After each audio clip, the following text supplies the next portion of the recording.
우리 앞에 예레미야의 말씀을 통해서 우리가 알았던 것은요, 하나님께서는 이 예레미야 선지자를 통하여서 유다의 죄악들을 들춰내셨다라는 것입니다. 그래서 유다는 직면하고 싶지 않은 사실, 그러니까 숨기고 싶은 치부를 다 직면하게 되었습니다. 하나님께서는 그런 것들을 빠짐없이 다 낱낱이 고발하셨습니다.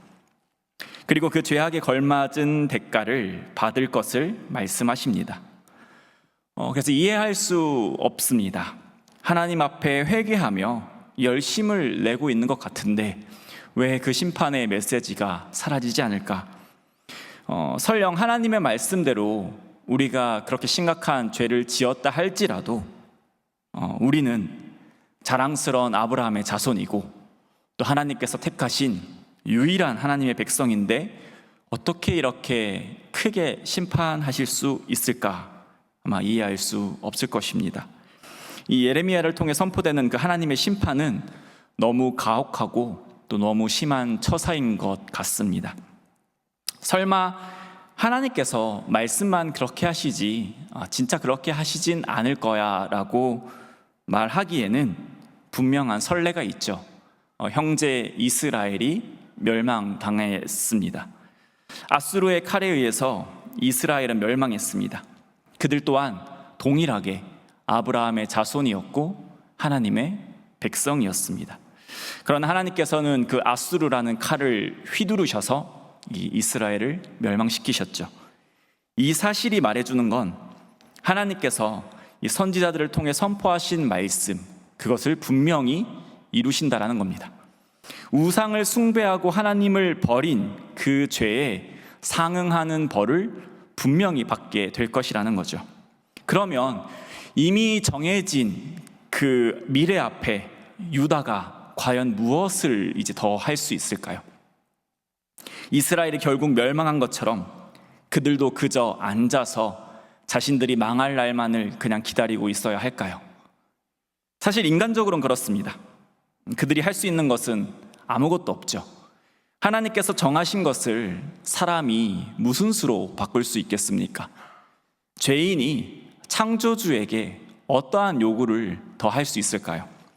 그러나 욥의 아내가 욥의 그 절망적인 상황을 보고 하나님을 욕하고 그냥 죽으라 그랬던 것처럼 유다도 자신의 처지를 비관하며 하나님을 원망하며 순순히 멸망당하는 것이 하나님이 원하시는 바는 분명히 아닙니다. 하나님이 원하시는 것은 유다의 회복입니다. 그리고 그들이 다시 하나님의 백성이 되는 것입니다.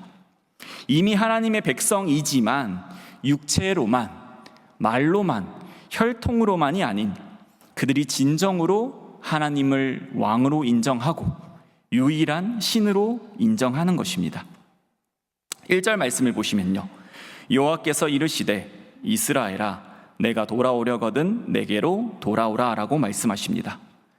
바로 앞장 3장 22절 하반절 말씀을 보면 보소서 우리가 주께 왔사오니 라고 말하면서 또 25절 하반절 말씀을 보시면 우리 조상들이 청년의 때로부터 오늘까지 우리 하나님 여호와께 범죄하여 우리 하나님 여호와의 목소리에 순종하지 아니하였음이니이다 라고 이스라엘 백성 유다가 고백을 하고 있습니다. 그러니까 하나님께서 죄를 들춰내시자 회개하고 있는 백성의 모습을 지금 보여주고 있죠. 그렇기 때문에 오늘 1절 말씀 내가 돌아오려거든은 돌아오던지 말던지 그런 말씀이 아니라 지금 회개하고 돌이키는 유다를 향하여서 유다야 너가 정말로 회개하고 돌아온다면 돌이킨다면 너의 하나님께로 돌아오라 라고 지금 말씀하고 계시는 겁니다.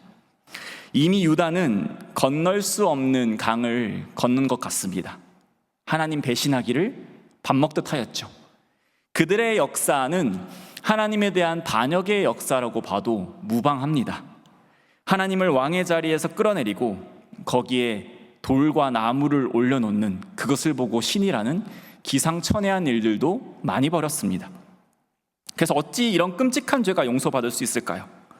그러나 사랑의 하나님의 마음은 그들이 돌아오는 것입니다. 예수님께서 탕자의 비유로도 말씀하신 것처럼 하나님 아버지의 마음은 이 하나님의 백성 유다가 회개하고 다시 하나님께로 돌아오는 것이죠. 그렇다면 하나님께로 돌아간다는 것은 무엇을 의미하는 말씀일까요? 1절 하반절의 말씀입니다. 나의 목전에서 가증한 것을 버리고 흔들리지 아니하며. 네, 가증한 것을 버리는 것입니다. 가증한 것을 가지고 있는 사람은 단지 가증한 것을 소유하고 있는 사람이 아니라 가증한 자입니다. 유다는 하나님이 보시기에 역겨운 자고 혐오스러운 자입니다. 왜냐하면 그들이 우상을 숭배했기 때문이죠. 그들의 마음속에 우상을 가지고 있기 때문입니다. 하나님 보시기에 가증스러운 것을 가졌기 때문에 유다는 하나님 보시기에 가증스러운 자들입니다. 그렇기 때문에 그들이 하나님께로 돌아가기 위해서는 먼저 자신들이 가지고 있는 그 가증한 것을 버려야 합니다. 그들 스스로가 가증한 자가 되기를 포기해야 하는 것입니다. 그들이 믿고 신뢰하던 우상을 버려야 합니다. 그리고 흔들리지 않는 것, 또 우상에게로 다시 돌아가지 않아야 하는 것입니다. 이것은 단순히 나무나 돌로 깎아 만든 우상을 부수고 버리고 또 하나님께서 원하시는 형식적인 제사를 드린다고 되는 것이 결코 아닙니다. 완전한 변화가 있어야 합니다. 그렇기 때문에 이 완전한 변화를 3절과 같이 말씀하십니다. 우리 3절 말씀을 다 같이 한번 읽어보겠습니다. 여호와께서 유다와 예루살렘 사람에게 이와 같이 이르노라. 너희 묵은 땅을 갈고 가시덤불에 파종하지 말라. 하나님께서는 너희 묵은 땅을 갈고 가시덤불에 파종하지 말라라고 말씀을 하십니다. 여기서 우리가 이 묵은 땅에 대해서 조금 살펴보면 좋을 것 같습니다. 이 묵은 땅이라는 것은 당연하게도 경작하다가 잠시 아니면 좀 오랫동안 쉬고 있는 땅을 의미하는 거겠죠. 그런데 원어로는 약간 다른 의미를 가지고 있습니다. 처녀의 땅, 그러니까 준비된 처녀지라는 뜻을 가지고도 있습니다. 그러니까 한 번도 경작하지 않은 땅, 한 번도 일구어 본 적이 없는 땅을 의미한다는 것이죠. 그러니까 너희 묵은 땅을 갈라는 것은 경작하다가 쉬고 있는 땅을 다시 일구라라는 게 아니고 새로운 땅을 일구라라는 말씀으로도 된다는 것이죠. 한 번도 경작하지 않은 완전히 새로운 땅을 갈아서 거기다가 파종을 하라라는 것입니다. 그러면 새로운 땅을 갈아야 하는 이유는 무엇일까요? 그것은 당연히 원래 경작하던 땅이 도저히 쓰지 못하는 땅이 되었기 때문입니다. 도저히 사용할 수 없는 땅은 이런 땅입니다. 보통 우리의 상식으로는 땅을 먼저 일구고 파종을 하는 게 순서죠. 근데 고대 팔레스타인에서는 이 파종 시기가 되면 쟁기질을 하는 것보다 파종을 하는 게 우선순위였다라고 합니다. 왜냐하면 이 팔레스타인의 건조한 기후에서는 이렇게 하는 게 땅이 수분을 머금고 있는 것에 유리했다고 합니다. 또 노동력도 그 당시엔 아주 귀했으니까요, 절약할 수 있고 가시덤불과 같은 잡초를 억제하는 역할도 했다고 합니다. 그래서 이들이 그 파종을 했던 그 순서를 잠깐 정리해 보면 수확이 끝난 후에 마른 가시덤불을 모아서 태워버립니다. 이렇게 해서 이제 가시덤불이 또 자라는 것을 막은 것이죠. 그 다음에 이제 파종 시기가 다가오면 쟁기질을 하지 않은 그루터기, 길가, 가시덤불 사이, 바위 틈 등의 씨를 열심히 뿌립니다. 그런 다음에 전체를 쟁기질합니다. 그러면 어떻게 되냐면 잡초가 자라기야 하는데 그보다는 원하는 작물을 훨씬 많이 수확할 수 있었습니다.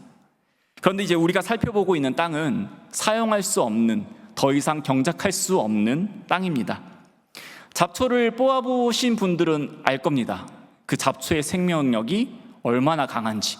뽑아도 신기하게 다음날 되면 또 자라 있습니다. 그래서 이런 경작법을 많이 사용하다 보면 그 땅은 가시덤불로 덮이고 만다고 합니다. 수확 후에 분명히 마른 가시덤불을 다 태워버렸지만 이런 방법을 통해 계속해서 경작하다 보니까 가시덤불이 점점 더 강해져서 더욱더 많은 씨앗을 가지게 되고 더욱더 많은 가시덤불이 계속해서 자라난다고 합니다. 손 쓸 수 없을 만큼 말이죠. 그러면 언제부턴가 이 땅은 이제 더 이상 쓸 수 없는 땅이 되어버린다는 겁니다. 그럴 때 이제 방법이 다시 완전한 새로운 땅을 이제 갈아야 되는 거죠. 그런데 그것이 쉽지만은 않습니다. 뭐 그냥 당연히 새로운 땅을 갈면 되는 것 아닌가 생각할 수 있지만, 이 유다 지역은 대부분 석회암 지대라고 합니다. 이 석회암 지대라는 것은 땅이 단단하고 돌이 많이 묻혀 있다라는 것을 의미합니다. 제가 군대에 있을 때 이제 산에 유해 발굴을 하러 올라간 적이 있었습니다. 그래서 삽도 챙기고 밥도 챙기고 뭐 곡괭이도 챙기고 이제 단단히 챙겨서 가서 땅을 여기 한번 파라 이래서 땅을 열심히 팠는데, 겨울도 아니었는데 봄이었는데 땅이 꽝꽝 얼어서 삽이 박히지가 않는 겁니다. 그래서 이제 곡괭이로 열심히 깨라 해서 곡괭이를 내리쳤더니 불꽃이 팅팅 하면서 전혀 박히지가 않더라고요. 그래도 일단 선임이 보고 있으니까 죽으라고 열심히 했는데 전혀 이제 일에 진척은 없고 팔만 빠질 뻔한 그런 경험을 한 적이 있었습니다. 그래서 땅을 판다라는 것, 특히나 단단한 땅, 돌이 많은 땅을 판다라는 것은 정말 쉬운 일이 아닙니다. 그렇기 때문에 이 유다 백성들에게 새로운 땅을 일구는 것은 그냥 마음만 먹으면 할 수 있는 것이 아니라 큰 결단과 큰 결심이 필요한, 결단을 해도 몹시 매우 힘든 일이라는 것이죠. 그런데 힘들다고 해서 일구지 않으면 어떻게 됩니까? 당연히 수확물을 원하는 만큼 얻을 수 없게 되겠죠. 그런 시간이 계속해서 길어지다 보면 경제적으로 많은 타격을 받을 것이고, 그런 시간이 계속되면 심하게는 자신들의 생명을 위협받을 수도 있게 될 겁니다. 그렇기 때문에 살기 위해서는 힘들지만 이 기존의 기존의 그 땅을 버리고 새로운 땅, 묵은 땅을 갈아야만 하는 것입니다. 이것은 무엇을 의미할까요? 유다가 지금 처한 상황은 기존의 땅을 버리지 않고는 살 수 없다라는 것입니다. 기존의 땅은 무엇일까요? 단지 그들이 발딛고 살아가는 그 유다 땅만을 의미하는 것이 아니라 그들의 뼛속 깊이 스며들어 있는 죄악, 마음을 의미하고 있습니다. 우상을 숭배하고 가증한 것을 섬기는 그들의 모습, 아무리 많은 선지자들이 하나님이 보내주셔서 하나님의 바른 말씀을 선포한다 한들, 요시아가 종교개혁으로 열심히 바꾼다 한들 그들이 근본적으로 바뀌지 않는 것입니다. 열심히 씨앗을 뿌려도 가시덤불을 내는 땅과 같이 그들의 마음은 이미 돌이킬 수 없는 것 같습니다. 진실한 회개가 아니라 피상적인 회개, 참된 예배가 아니라 형식적인 예배, 형식적인 경건의 모습만 있다라는 것이죠. 이런 것들이 계속해서 쳇바퀴 돌 뿐입니다. 그래서 기존의 땅을 버리는 것이 쉬운 일은 아닙니다. 익숙한 환경을 뒤로하고 떠난다는 것이 결코 쉽지 않죠. 그러나 그것이 생명으로 가는 길이고 회복이 시작되는 방법입니다. 그렇기 때문에 기존의 땅을 버리는 것은 하나님께서 정하신 그 심판을 순종하며 잘 받는 것입니다. 그들이 자랑스럽게 여기는 아브라함의 혈통, 그들이 자랑스럽게 여기는 성전, 그와 동시에 산과 언덕에 세운 수많은 우상들, 이 모든 것이 하나님의 심판에 의해서 철저하게 다 제거되는 것이죠. 그러니까 말 그대로 유다는 자신이 살던 땅을 떠나서 앞으로 이방 땅에서 살게 될 것입니다. 그리고 이방 땅에서 고통스러운 포로의 삶을 살게 될 것입니다. 새로운 땅을 일구는 것이 몹시 고통스럽듯이 하나님께서 인도하시는 그 아주 고통스러운 그 포로의 시간 동안 연단받는 것이죠. 그들이 과연 무엇을 연단받을까요? 하나님이 온 세상의 주인이시다. 하나님만이 유일한 하나님이시다. 우리는 그런 하나님만을 섬겨야 한다. 이것을 연단받습니다. 모든 세상이 무너진 것을 경험한 유다는 그제서야 비로소 하나님을 보게 될 것입니다. 자신들이 살던 그 자랑스러운 예루살렘이 아닙니다. 또 그들은 비참한 포로입니다. 하지만 그들은 가시덤불이 만연한 그 기존의 땅에서 벗어나 생명이 가득한 새로운 땅에 있게 될 것입니다. 하나님이 함께 하시기 때문에 포로로 살아가는 그 땅은 수치스러운 땅이 결코 아닙니다. 광야와 같이 연단받는 곳이며 하나님의 백성의 정체성을 회복하는 아주 귀한 땅입니다. 그래서 새로운 땅에 하나님의 말씀이 뿌려지고 열매 맺게 될 것입니다. 우리 4절 말씀도 한번 계속해서 보겠습니다. 4절 말씀에 하나님은 스스로 할례를 행하라고 말씀하십니다. 이 말씀을 들을 때 그들의 머릿속에 당연히 떠오르는 것은 우리는 더 이상 받을 할례가 없는데 라는 생각이겠죠. 우리는 이미 할례를 받았고 그래서 우리는 이미 하나님의 백성인데 어떠한 할례를 더 받으라는 것인가 라고 떠올릴 텐데, 그러나 하나님께서 말씀하시는 것은 몸의 가죽을 베는 할례를 말하는 것이 아닌 마음의 가죽을 베는 할례를 행하라라고 말씀하십니다. 이 몸의 할례를 행하는 것은 우리가 잘 알듯이 하나님의 언약 백성이라는 표시죠. 그런데 그 표시 자체에 어떤 능력이 있는 것은 결코 아닙니다. 언약궤 자체에 어떤 신비로운 힘이 있고 하나님 그 성전 자체에 어떤 대단한 능력이 있는 것이 아닌 것처럼 말이죠. 언약궤가 중요하고 성전이 중요한 것은 그것들이 다 하나님과 관계 있기 때문에 중요한 것입니다. 이와 마찬가지로 할례라는 것은 그 자체로 능력이 있지도 않고요, 그 자체로 신분을 보장해 주지도 않습니다. 하나님의 백성이라는 표시는 하나님의 백성일 때에 가치가 있는 것이죠. 그러나 이스라엘은 하나님의 백성이길 포기했습니다. 육체의 가죽을 벤 육체의 할례 표시가 분명히 있는데도 불구하고 사실 그 육체의 가죽을 베나 안 베나 전혀 상관이 없는 삶을 살아가고 있습니다. 그들은 육체로는 하나님의 백성이지만 마음은 우상을 섬기고 있기 때문입니다.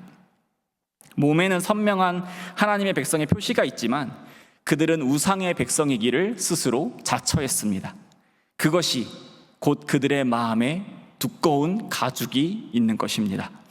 하나님이 아닌 가증스러운 것을 섬기는 마음, 곧 마음 가죽이 버젓이 존재하고 있습니다. 그렇기 때문에 하나님은 그 마음 가죽을 베어버려라 라고 말씀하십니다. 할례는 분명 큰 고통을 동반합니다. 생가죽을 벤다라는 것이 얼마나 극심한 고통일까요? 그렇다면 마음의 가죽을 베는 것 또한 아주 큰 고통이 뒤따를 것입니다. 가죽이 두꺼우면 두꺼울수록 그 고통도 더 커질 것입니다. 어떤 고통일까요?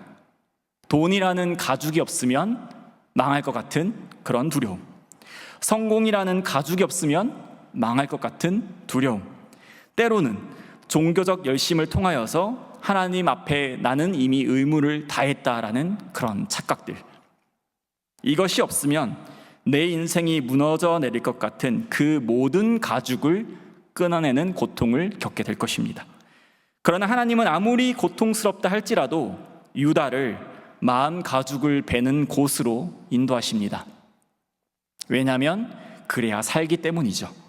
유다는 자신의 세상이 무너져 내리는 고통을 겪을 것입니다. 포로의 시간을 통해서 고통을 겪을 것입니다. 그러나 그 시간을 통하여 그들은 마음의 가죽을 조금씩 베어나가게 될 것입니다. 그들은 그 시간을 통하여서 마음의 할례를 행하게 될 것입니다. 하지만 성도님, 우리가 성경 말씀을 알고 있는 것처럼 우리는 이미 이후의 유다 백성의 모습을 잘 알고 있습니다. 그들이 포로에서 이제 귀환하였을 때에 그들이 그들의 땅에 가시덤불이 자라지 않고 또 그들의 마음에 가죽이 전부 깨끗이 사라졌던가요? 우리는 아니라는 것을 알고 있습니다. 유다 백성이 포로의 시간을 보내면서 분명 그때는 새로운 땅을 갈고 마음의 가죽을 깨끗이 베어내는지 모르겠지만 시간이 지나면서 그들은 또 하나님 앞에 가증스러운 짓을 하기 시작했습니다. 그래서 우리는 깨닫습니다. 답이 없다라는 것을 말이죠. 구약 성경을 통해 하나님의 백성인 이 이스라엘 역사를 통해서 우리가 아는 것은 답이 없구나라는 것입니다. 사람은 전적으로 타락했고 선에 대해서 전적으로 무능합니다. 도저히 방법이 없는 것 같습니다. 하나님의 백성조차도 하나님의 말씀을 받은 이들조차도 실패했다면 그 어떤 인간이 희망이 있을까요? 그렇지만 하나님은 하나님의 백성들을 결코 포기하지 않으십니다. 또 하나님은 그럴 능력이 없으신 무능하신 하나님도 결코 아니시죠. 도저히 방법이 없어서 그 사랑을 거두시는 분이 아니십니다. 도저히 희망이 보이지 않을 때, 하나님의 백성조차도 실패했을 때 하나님께서는 여전히 하나님의 그 역사를 이루어 가고 계셨습니다. 하나님께서는 하나님이 정하신 그때에 이 땅에 예수 그리스도를 보내주셨습니다. 타락한 사람에게, 하나님의 백성이 될 자격이 없는 자들에게 바로 예수 그리스도를 보내주셨습니다. 그리고 예수님께서 행하신 그 모든 일로 그토록 길고 길었던 비참한 그 인간의 역사를 단번에 깨뜨려 주셨습니다. 예수 그리스도를 보내주셔서 그리스도를 믿는 자들에게 새로운 땅을 허락해 주셨습니다.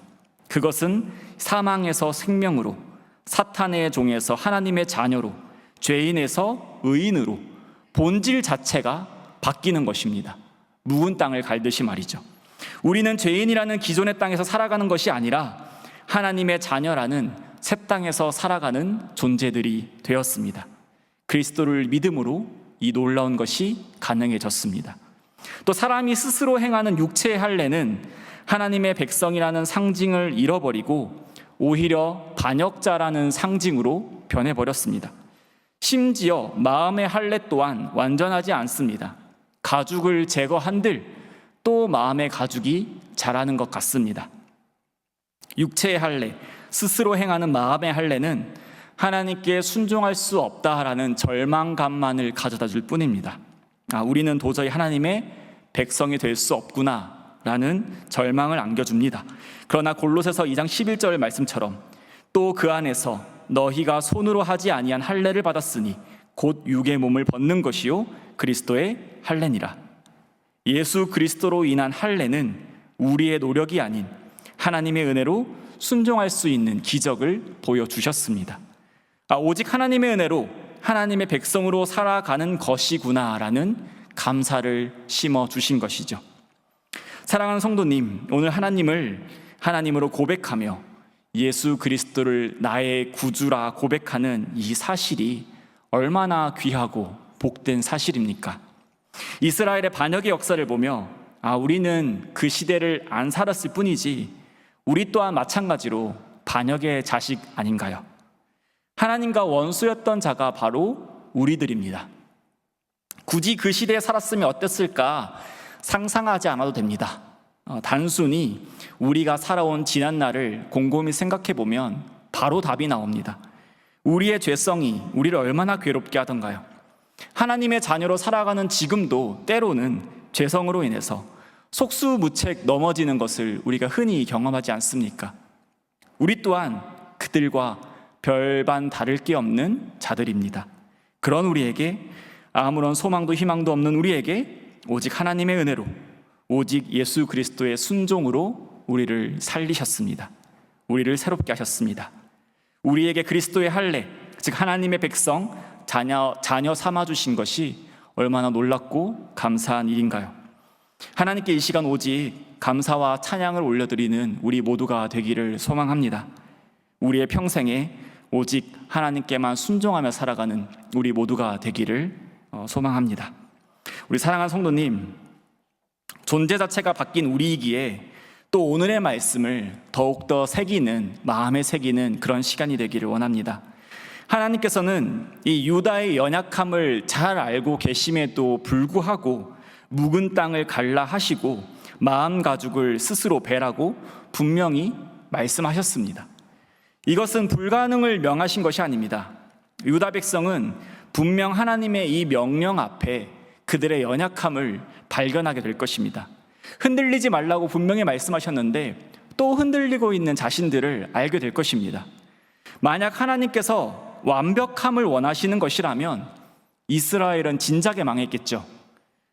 이스라엘이란 나라가 세워지지도 않았을 겁니다. 완벽하지 못한 아브라함을 하나님은 일찍이 버리셨을 것입니다. 그리고 아브라함을 포함한 그 어떤 인간도 하나님의 기준에 미치지 못할 것입니다. 그렇다면 하나님께서 이스라엘에게 왜 제사를 주셨을까요? 그들에게 지은 죄를 왜 회개케 하셨습니까? 그것부터가 하나님은 사람의 연약함을, 사람이 죄인이라는 사실을 너무 잘 알고 계신다라는 것이죠. 그렇기 때문에 중요한 것은 무엇일까요? 완벽함이 아니라 그들에겐 하나님의 말씀, 하나님께서 주신 기준이 분명히 있다라는 것입니다. 그래서 그 기준을 날마다 자신에게 선명히 비춰봐야 합니다. 즉, 개혁하기를 멈추지 말아야 한다는 것입니다. 예수 그리스도께서 오시는 그날까지 하나님 앞에 연약함을 인정하고 죄인임을 인정하고 끊임없이 말씀으로 살려고 몸부림쳐야 한다는 것이죠. 분명히 나약하고 실수하고 넘어질 것입니다. 그래도 일어서서 또 말씀으로 자신을 봐야 한다는 거죠. 그래서 중심을 하나님께 드리길 힘써야 한다는 것입니다. 그렇다면 오늘 말씀을 대하면서 우리는 어떠해야 하겠습니까? 우리 또한 이미 그리스도를 믿는 믿음으로 구원을 확증받았습니다. 영생을 이미 약속받았습니다. 그러나 우리는 하나님의 말씀을 통해서 죄성 또한 발견하게 됩니다. 성령님께서 우리와 함께 하시기 때문에 너무 감사하지만 때로는 우리의 연약함 때문에 속상할 때가 참 많습니다. 묵은 땅은 처녀지라는 뜻도 있지만 개역개정에서 번역한 것처럼 글자 그대로 묵은 땅이라는 의미도 가지고 있습니다. 그렇기 때문에 끊임없이 전생에 걸쳐서 묵은 땅을 갈고 마음 가죽을 배워야 하는 것입니다. 사도 바울이 고백했던 것처럼 날마다 하나님의 말씀 앞에 죽어야 하는 것입니다. 날마다 내 자신 부인하기를 힘써야 하는 것입니다. 높은 자리가 날마다 우리의 눈앞에 아른거리지만 우리의 발걸음은 낮은 자리로 향해야 하는 것입니다. 우상 숭배라는 달콤한 유혹이 우리를 항상 흔들지만 우리에게 선명히 새겨져 있는 그 그리스도의 할례를 보면서 뿌리쳐야 합니다. 하나님께서 각자에게 허락하신 그 생명의 시간 동안 말이죠. 예수 그리스도께서 다시 오시는 그날까지 우리는 몸부림쳐야 합니다. 우리는 계속해서 우리의 삶을 하나님의 말씀으로 개혁해 나가야 합니다. 말씀을 맺겠습니다. 사랑하는 성도님, 오늘 우리는 하나님의 놀라운 은혜에 힘입어서 살아가는 자들입니다. 세상과 비교하며 세상의 가치에 압도되어서 스스로를 불행히 여기지 마시고 하나님의 자녀라는 사실, 예수 그리스도의 제자라는 선물과 기적으로 기쁨으로 살아가는 우리 모두가 되기를 소망합니다. 또한 이제 하나님의 백성으로 그리스도의 제자로 살아가는 우리는 성화의 삶을 계속해서 살아가야 합니다. 늘 우리의 묵은 땅을 갈아엎기를 원합니다. 늘 우리의 마음의 가죽을 제거하기를 원합니다.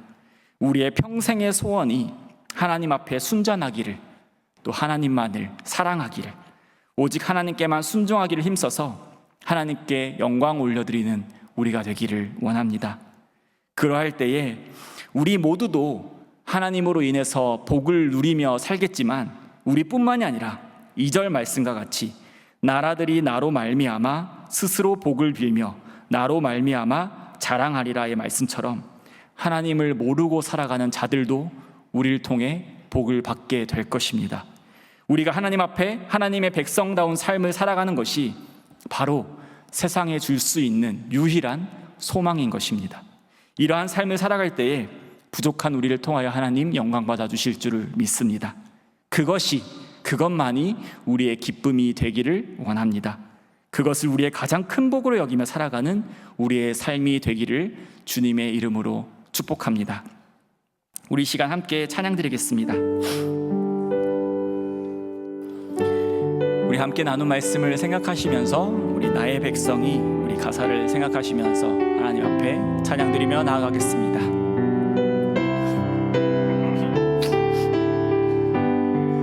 우리 함께 고백 드리겠습니다. 나의 백성이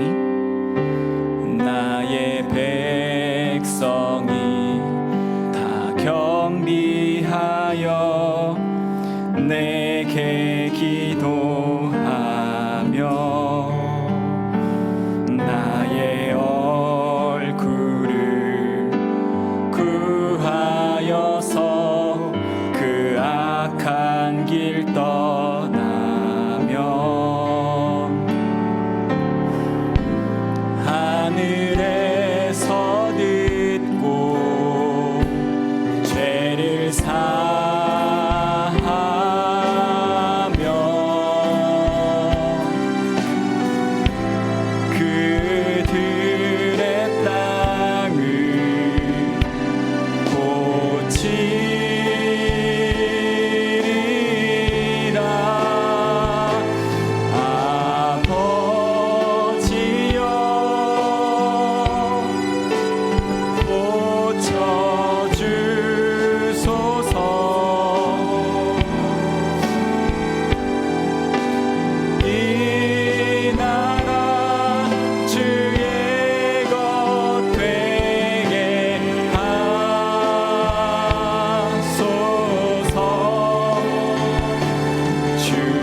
더 1절로 고백드리며 나아가겠습니다. 나의 백성, 나의 백성이 경비하여 내게 기도하며 나의 얼굴을 구하여서 그 악한 길 떠나며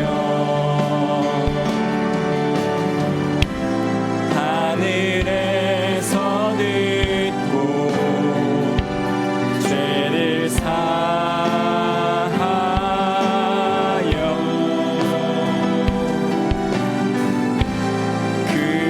그들의 땅을 고치리라.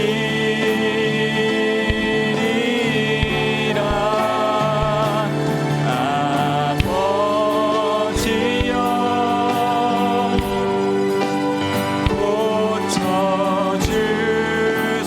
고쳐주소서. 이 나라 주의 것 되게 하소서.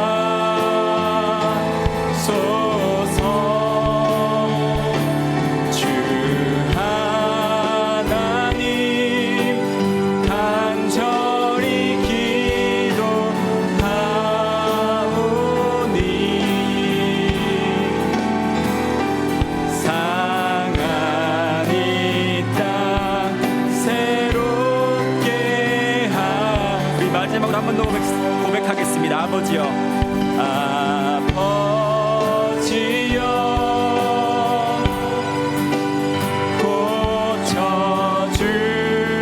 고쳐주소서.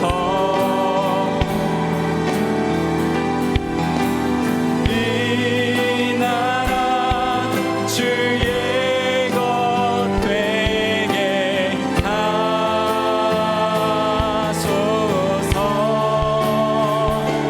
주 하나님 간절히 기도하오니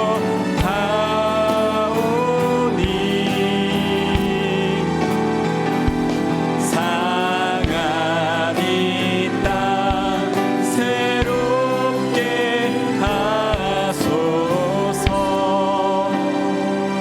우리 함께 말씀을 생각하시며 기도드리겠습니다. 하나님, 예수 그리스도를 믿는 믿음을 주시고 구원을 주신 그 하나님의 은혜에 늘 감사하며 살아가는 우리 되게 해달라고 기도하기 원합니다. 또 예수 그리스도의 제자답게 하나님의 백성답게 살아갈 수 있는 은혜를 주시고 그 은혜에 힘입어서 순정하며 노력하는 자들 되게 해달라고 함께 기도하기 원합니다. 또 우리 하나님의 백성으로 인해서 모든 민족이 복을 받는 것처럼 우리의 삶을 통해 예수 그리스도가 증거되는 귀한 삶을 사게 해달라고 우리 함께 나눈 말씀을 생각하시면서 같이 기도드리겠습니다. 기도하겠습니다. 하나님 아버지, 감사드립니다.